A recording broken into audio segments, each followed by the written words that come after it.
Background courtesy of Photographs of a Mad Richard. Link in the description. Ladies and gentlepersons, I am Richard. I was injured and in the hospital, and it's time for me to change my bandage. And because changing my bandage is annoying and time consuming, I have decided that I will make videos of me changing my bandage in the hope that YouTube will not demonetize them and that I can get something more out of this experience. It's questionable. I mean, this can get pretty ugly. But here we have it.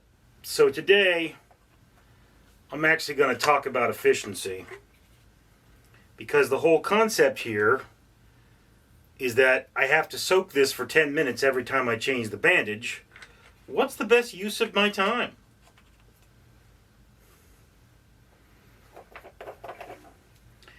You know, this is a solution the hospital gave to me. It's supposed to be primarily, or it's supposed to be 50-50 this red stuff. I don't even know if they gave me enough of the red stuff to go 50-50. But, I'm kind of using up old supplies here. Rather than cracking open new ones to be efficient. Because the medical world can be pretty inefficient because, you know, we throw a lot out. But because we're dealing with lives aren't replaceable. So, that goes in there. It's going to sting a bit. I need to set a timer here.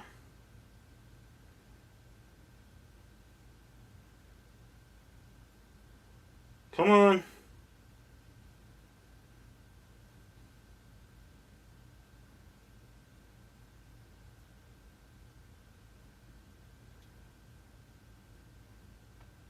There we go. And I'm going to go and look for the rest of the supplies I need because I'm going to sit here for 10 minutes. I need a bit of tape. I'm going to need sterile dressing. And I am going to need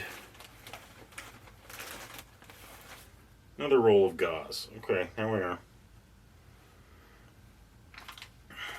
And that's one of those things about efficiency, is that you got to start asking yourself questions. If I were at peak efficiency right now, I would have something rendering on my computer. My dishwasher would be running. And my washer and dryer would also both be running.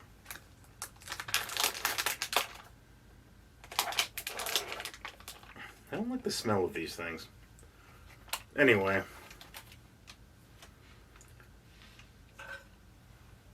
So, that brings up this question of efficiency. Is like at work, I should be doing squats. Body weight squats in order to reduce my blood sugar. I could do body weight squats to reduce my blood sugar in the elevator, which would actually increase their validity because I'm going up. Or perhaps decrease it if I do it when I'm going down. This is a super use of time. However, if I then literally take like a few minutes to rest, I've kind of undone that efficiency. It's one of those things about efficiency is that, you know, it's like, yeah, what's the best use of my time right now is doing this. I'm doing two things at once. I am soaking my wound, and I am making a video.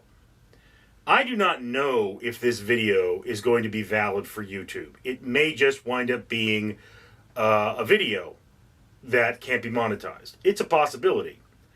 But theoretically speaking, I'm at least doing the best use of my time. Now, I can't really wash dishes with my hand all messed up. My washing dishes ability is definitively hampered. So the amount of dishes I can wash is considerably less. Laundry, I have a lot of it to do. But doing that laundry is much more difficult for me because, of course, the hand. So yeah, I have something in the dryer just finished, these clothes just came out of it. My washer is still running, all right, and what's in the washer is so badly soiled, it may take up to 3 tries to get it clean. It's pretty bad. And, to be completely honest with you, what's the worth of this video? The video itself, conservatively speaking, is worth about 5 cents. That's what I'm probably going to make off of it. It's possible it could go viral and I could make, enough money to remodel my house off this video. But it's very unlikely. So there's just one of those things about efficiency. Is it, what's the best use of your time? Do you really know? Theoretically speaking, like a printing press. If it's not printing something, it's not making you money. You're losing money whenever it's not printing. All right? So every time you stop it and clean it, you're not making money. And that's an extreme.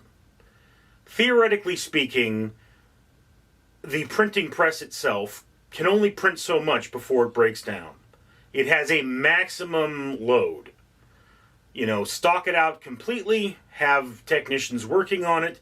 Sooner or later, you're going to have to do something. And they say, well, you're losing money when it's not rolling. No. I mean, if it's inevitable, it's like, I work at or let's just take the example of a movie theater.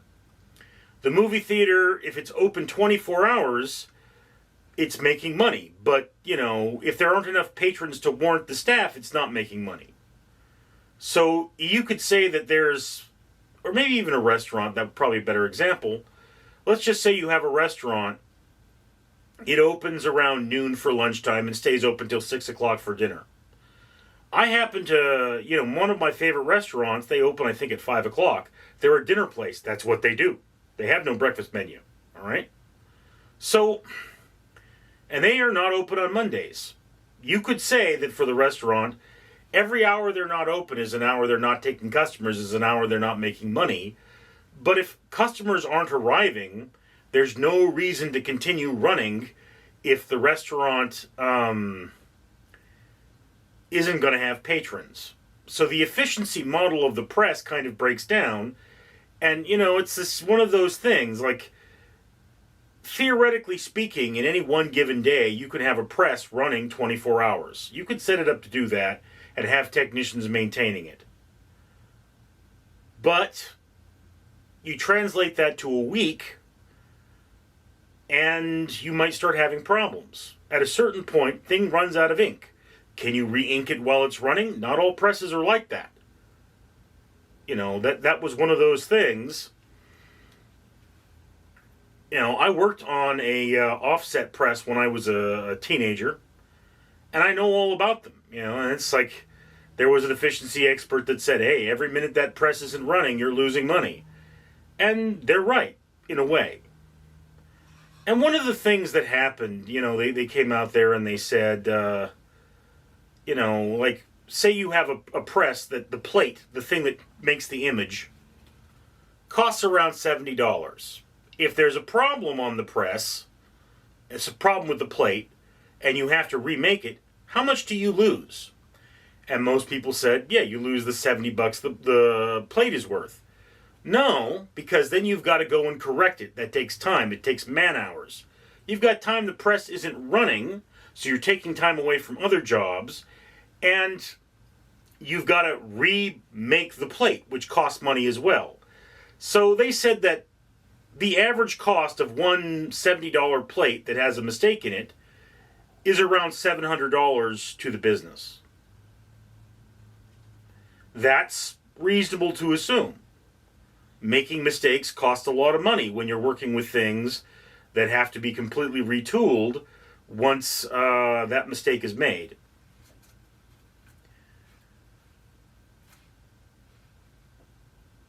But then it's like this situation. This video may be a scratch. There may be something wrong with it. I may never get to editing it.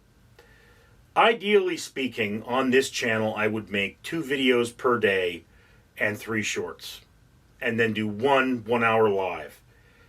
The 1 hour live appears to have lost a lot of its profitability. So I'm going to have to start breaking that up across my other channels to build those channels and increase hype. And that's just one of those things. You know, maybe I have 6 channels. Maybe I'm going to stream on 2 of them a day, half an hour each. I don't know. But in order to get, like, I encountered a YouTuber, would be a better way of putting it, who would have his morning coffee and do a live stream, you know? Every morning, as he had breakfast, he had a live stream. And that was the best and most efficient use of his time. All right, you know, reasonable. Maybe I should do that too. I sit down and I eat. I do a live stream. All right? Again, this depends on the constant rendering of videos. That's a big part of my life, is that I have to constantly be making more videos in order to get things done, in order to make money. But I don't make a lot of money on YouTube. I have 2 YouTube channels. Combined, I think today they made 50 cents, if I'm lucky, on average. There are days somebody gives me money. I don't like begging for money. I don't like it when people, well, I like having the money. The giving me the money part I don't much care for. But that's the world we live in.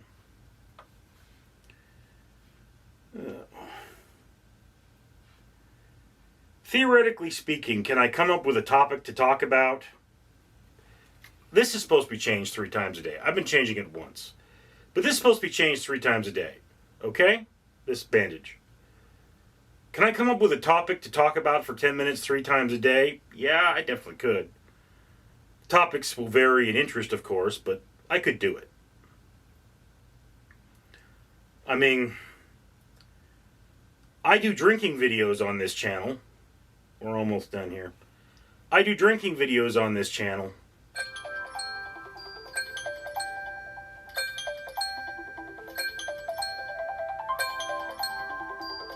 Stop! Stop!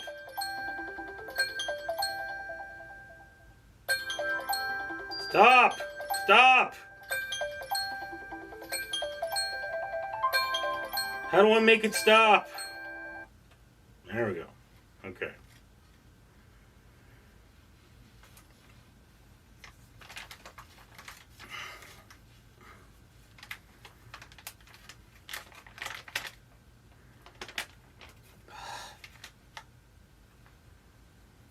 That's why we put a towel down, no?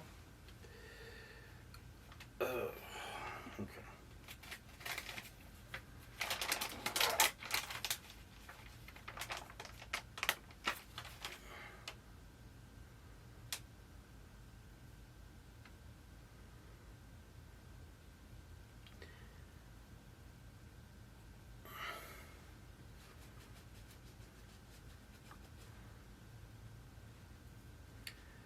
As I say,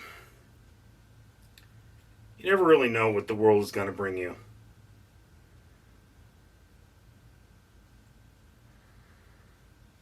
Much like this wound here.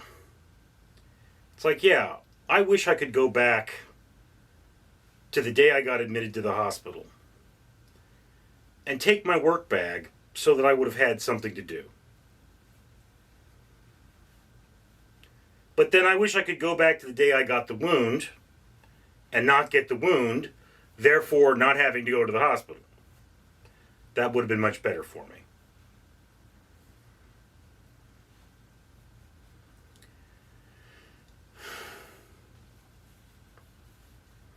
Now, another thing is, if you'll notice, I'm wrapping the hand and wrapping the thumb. That is because that makes the bandage a lot more stable.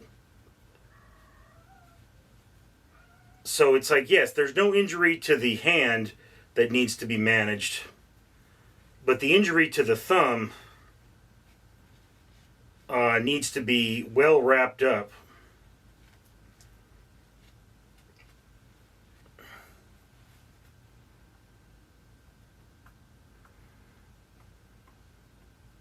So that nothing gets into that wound.